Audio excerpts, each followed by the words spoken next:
क्या अजय भारत जी, सरकार अजय जी, 2013 में के जब दबाव आपकी में, सरकार रूस के लोगों दबाव से में अपील आके करती है कि साहब अभी अमेरिका के सोने की दबाव में खरीदारी आके कम रूस से कीजिए, पेट्रोलियम प्रोडक्ट खरीदने के लिए जितना अरे हो सर, झूठ सके बोलना बंद आप कर दीजिए, ईंधन की प्लीज। बचत कीजिए, तो वो उस वक्त देशहित में होता है।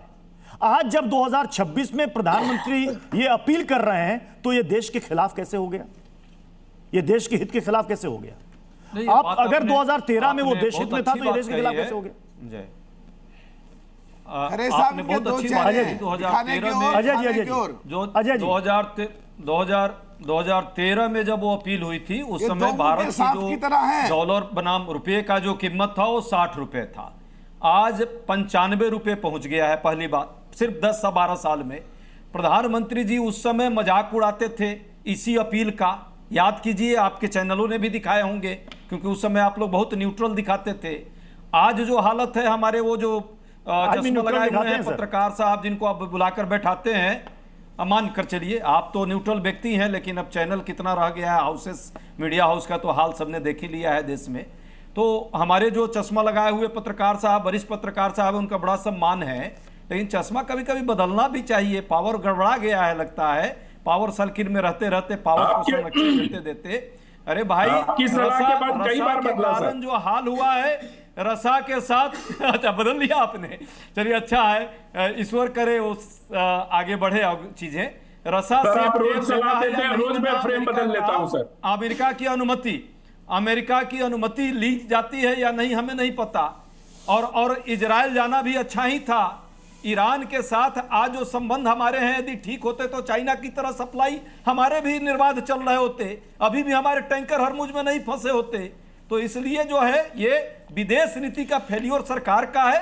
अपनी नाकामियों को जनता पर डालने का काम ये सरकार लगातार करती रही, हर बार ये काम की, और इस बार भी कह रही है जनता त्याग करे। जनता त्याग करेगी और आप एपेस्टीन फाइल में अपना नाम रिकॉर्ड में बनवाएंगे। प्रदीप जी, ऐसे नहीं चलता प्रदीप जी, मैं आपके पास आ रहा हूं, लेकिन उसके पहले एक तस्वीर आपको दिखाना चाहूंगा और मैं चाहूंगा कि सारे पैनलिस्ट उस तस्वीर को देखें और आप सब ने उस तस्वीर को देखी होगी। मुझे लगता है कि आज उस तस्वीर को देखना भी जरूरी है। एक बार प्ले कीजिएगा उस तस्वीर को। नीदरलैंड के पूर्व पीएम है, आपको याद होगा 2024 में 14 साल तक सत्ता में थे, फिर जब सत्ता से निकले, पद छोड़ा, तो साइकिल से ही इनकी विदाई हुई। और ये मतलब अपने रोजमर्रा रूटीन में भी साइकिल का इस्तेमाल करते थे। और भी कुछ एक देश है जो कि, मुझे एक बात बताइएगा सर, ये जो अपील की जा रही है प्रदीप जी, अगर सारे माननीय, मैं किसी एक दल की बात नहीं कर रहा हूं, सभी दल के माननीय अगर एक नजीर पेश करें कि खुद से काफिला अपना छोटा कर दें, कोशिश करें पब्लिक ट्रांसपोर्ट का इस्तेमाल करना, आम जीवन में भी, संकट के दौर में नहीं, हमें संकट के दौर में याद आती है, आम दिनों में भी, तो शायद बहुत ईंधन की बचत होगी। जो हम बच्चों को किताबों में पढ़ाते हैं ना, सेव वाटर सेव एनर्जी, बहुत ज्यादा फायदा होगा। आपको नहीं लगता प्रदीप जी? प्रत्युष जी, इस पैनल पे जितने लोग बैठे हैं, प्रधानमंत्री जी और गृह मंत्री जी और किसी का भी जो काफिला होता है वो थ्रेट परसेप्शन के हिसाब से होता है।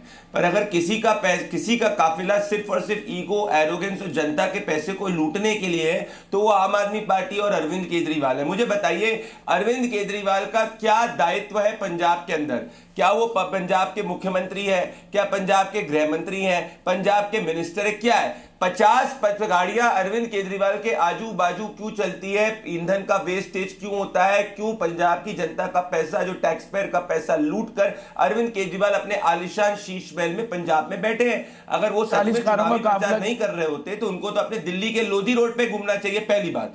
दूसरी बात, मैं कहता हूं अजय भाई, कम से कम हम सब ने चश्मा पहना है, आपको डॉक्टर के पास अपने आंखों का नंबर चेक कराने की जरूरत है और चश्मा पहनने की जरूरत है, क्योंकि आपने एक डेटा नहीं देखा।